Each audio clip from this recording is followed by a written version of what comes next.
Good morning बच्चों। आज हम नया चैप्टर शुरू करने जा रहे हैं। चलिए आज शुरू करते हैं। मैं डॉक्टर पल्लवी शर्मा आज की क्लास में आप सभी का स्वागत करती हूँ।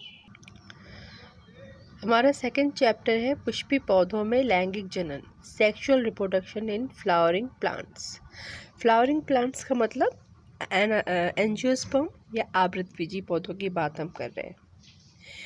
सेक्सुअल रिप्रोडक्शन जो है, जैसा कि हमने बताया कि इसमें दो तरह के युग्मक भाग लेते हैं, तो इसलिए इसको समझने से पहले सबसे ज़रूरी है कि हम पुष्प की संरचना को समझें, क्योंकि पौधों में कायिक प्रावस्था के पूरा होने के बाद जब जनन प्रावस्था शुरू होती है तो सबसे पहले पौधे में पुष्प निकलता है। जो फ्लोरल प्राइमर्डिया है वो आ जाकर एक इन्फ्लोरेसेंस या पुष्पक्रम बनाती है और उसमें पुष्प निकलते हैं। तो पुष्प के बारे में जानना बहुत ज़रूरी है।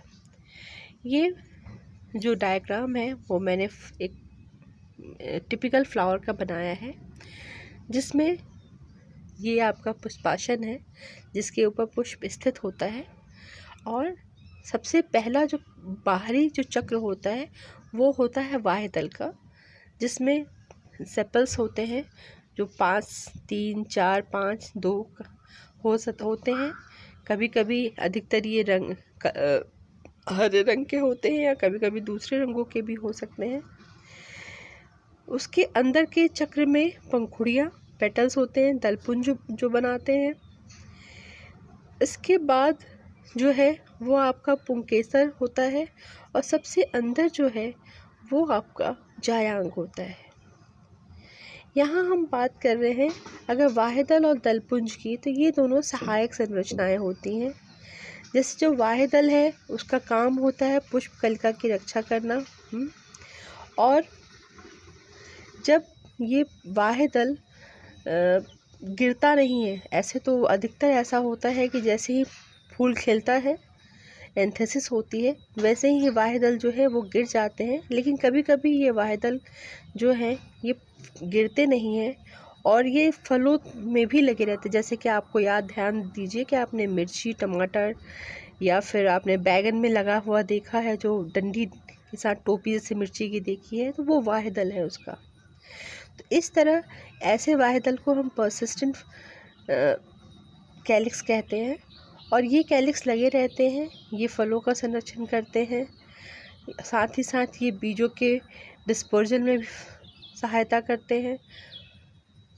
जो पंखुड़ियाँ होती हैं, पेटल्स होते हैं, वो अधिकतर बहुत ही कलर्ड होते हैं और कभी कभी कलर्ड नहीं भी होते हैं। ये जो है ये पॉलिनेशन के लिए, परागण के लिए ये अट्रैक्शन पैदा करते हैं। जो पॉलिनेटिंग एजेंट होते हैं, जैसे कि आपका पौधे कीट हैं या मनुष्य हैं।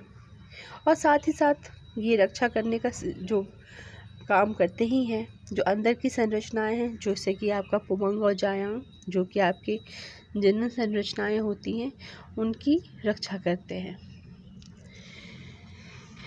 एक टिपिकल जो पुमंग होता है या एंड्रोशियम होता है, उसमें आपके कई सारे पुंकेसर हो सकते हैं, कई सारे स्टेमन्स हो सकते हैं। हर एक स्टेमन में फिलामेंट होता है और एंथर लोब होता है। फिलामेंट वो स्टेराइल होता है और एंथर लोब जो है वो हर एक स्टेमन में 2 से 4 तक होते हैं। अभी इसके बारे में बात करेंगे फिर। अब दूसरा जो होता है वो है जायांग, गाइनोशियम। गाइनोशियम में भी आपके यूजुअली 3 पार्ट्स होते हैं। सबसे ऊपर स्टिकी स्टिग्मा होता है, डिस्क। दूसरे नंबर पे एक पतली सी नली होती है जिसे हम स्टाइल कहते हैं। और फिर हमारी ओवरी होती है जिसके अंदर ओव्यूल्स होते हैं। ओव्यूल्स की संख्या या उनके लगने का तरीका ये हर एक फूल में अलग अलग होता है। 1 से लेके बहुत सारे असंख्य ओव्यूल भी होते हैं। इस तरह ये जायांग होता है, जिसमें एंथरलोस में हमारे परागकण बनते हैं, जिन्हें हम मेल गैमेटोफाइट या मेल गैमेट्स कह सकते हैं। और हमारे ओवरी के अंदर ओव्यूल बनते हैं जो फीमेल गैमेटोफाइट को बनाते हैं। एक टिपिकल पुंकेसर या स्टेमन जो है उसमें एक तंतु होता है और लोब्स होते हैं जो परागकोश कहलाते हैं। अलग अलग प्रजातियों में परागकोशों की संख्या या इनकी संरचना, इनके जुड़ने का स्थान ये अलग अलग होता है। कभी कभी ये स्टेमन जो है वो आपके सीधे सीधे फ्लोरल डिस्क से जुड़े होते हैं, या कभी कभी ये दलपुंज से जुड़े होते हैं, या गाइनोशियम से भी जुड़े होते हैं, या फिर जैसा कि आपने गुड़हल में देखिए तो ये एक स्टेमिनल ट्यूब बनाते हैं।